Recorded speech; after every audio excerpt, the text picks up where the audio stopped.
of it, this beacon's been here a while. Why would they wait years to signal? Pause in beacon protocol. 8 years, 237 days, 7 hours.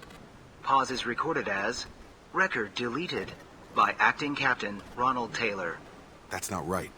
My father was first officer. Why wasn't the beacon activated before now?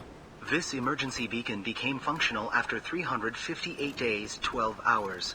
Following the unscheduled suborbital descent of the Hugo Gernsback, activation was triggered remotely after 8 years, 237 days, 7 hours, on the authority of Acting Captain Ronald Taylor. Who is in command of this ship? Where are the survivors? Captain Harris Fairchild reported killed following unscheduled suborbital descent. First Officer Ronald Taylor promoted in-field to Acting Captain. But where is he now? The location of the remaining crew of the Hugo Gernsback is unknown. This beacon has been unattended for several maintenance cycles. You came from the sky?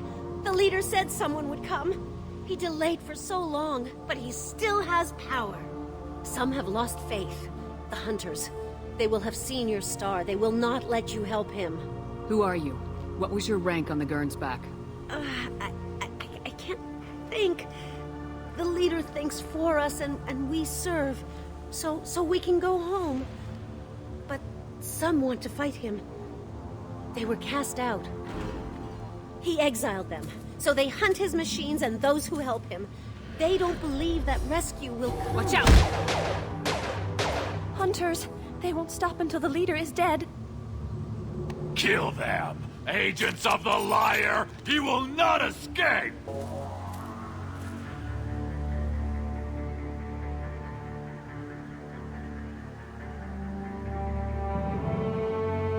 They're clearly docile, but in the same uniform remnants as those who attacked us.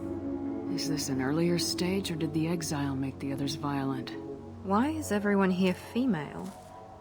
Can't be a coincidence. It doesn't matter right now. One of these people must know what my father has to do with this. You have his face. He promised to call the sky, but he sends nothing. He forced us to eat, to decay. You are cursed with his face. You certainly seem to have a way with words. You have his face. But you fight his machines.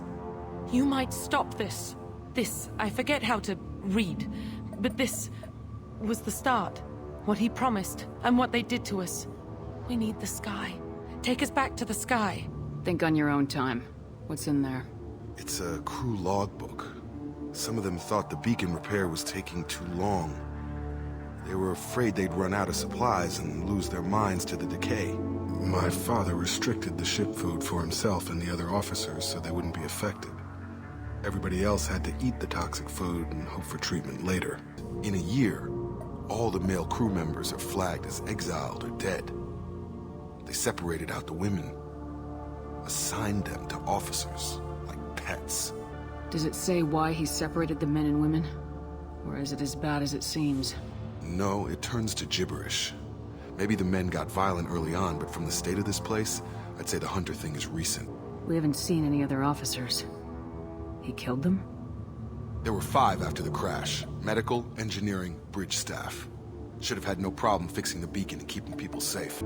Anything in there about whether the effects of the toxic food can be treated? Nothing. But it seems like the right call.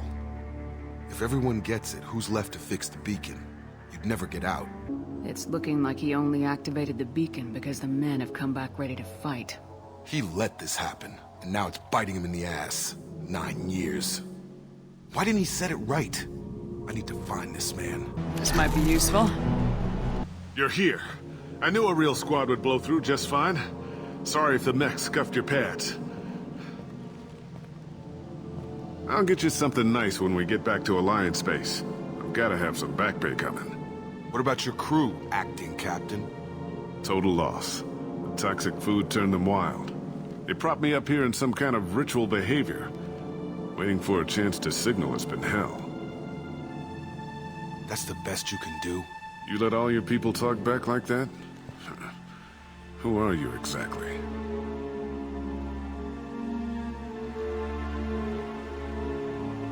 Commander Shepard of the Normandy. I believe you're acquainted with Mr. Taylor. Taylor. Jacob. No. Not Jacob. Why not me? Would 10 years of this look better to anyone else in the galaxy? You have to understand, this isn't me. The realities of command, they change you. I wasn't ready for that. I'm not biting, Captain. At some point, you chose to do this to your crew. You.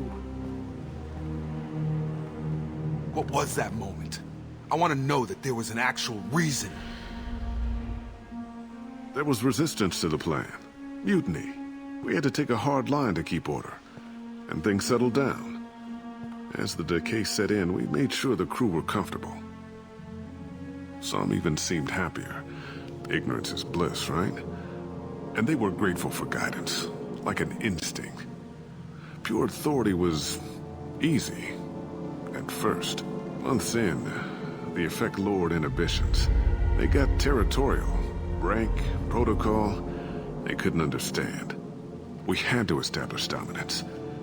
After a while, the perks seemed normal. That's it? You created a harem and played king? 10 years in a juvenile fantasy? What happened to the other officers? Anders found his conscience a little late to step back. He had an accident. Things got tense. End of the day, I was the one with the mechs. I got a little basic in setting examples. But I was kind to my people once things settled down. Seemed like I'd earned some peace. The stores from the ship couldn't last forever. You had to know this would end one day. Dining for one can really stretch things out. Besides, I can think of a lot worse retirement plans than stripping down and joining the Droolers. That was before the Hunters, of course. Dumb or not, I'd feel it if they got their hands on me now. They want blood. I'd prefer to keep it. You didn't feel any responsibility to get out of here for the sake of family? I gave him a good start. He was a smart kid and was better off not following me. We figured that out a long time before I took jobs in deep space. And after things escalated here, it seemed best to just disappear off the galactic map. Can't say this wouldn't be a hell of a vacation. But you don't get to just walk away after all this time. You're damn right he doesn't. What happened here, I should vent his head. But he's not even worth pulling the trigger. I'm pretty sure we can spare the ammo. Yeah, you're right.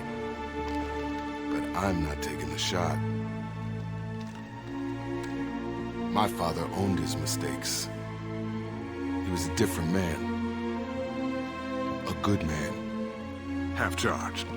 You've seen the crazy ones. This won't stop them. It's not for them, Dad.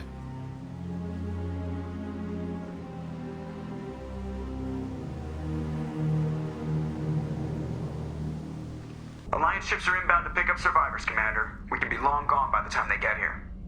They get as much as a glimpse, and you're restricted to decaf. Great, may as well serve it in the airlock, you hard ass.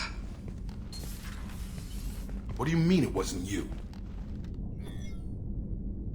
Jacob, if I had leaked the information about the Gernsback, I would be smiling at your resolution of the situation. I am not smiling. Really? Because given the result, it feels like something you'd have your hands in. You know very little about me, Shepard. Don't presume to understand my intentions. Cerberus is ultimately about humanity. My people are valuable to me. Fine. You didn't forward it. So who did? I did.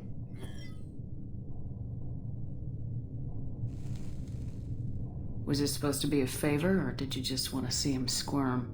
What he did with it was his own business. Miranda, we'll discuss your liberal interpretation of security protocol in private.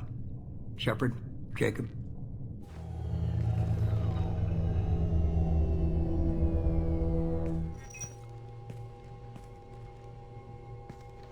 You had no idea Miranda was behind this. No, she's got a good memory. Selective, but good. I haven't thought about those days in a long time. Come on, we got work to do. Aye, Commander. Shepard. Thanks for the help. Let's not make a habit of it.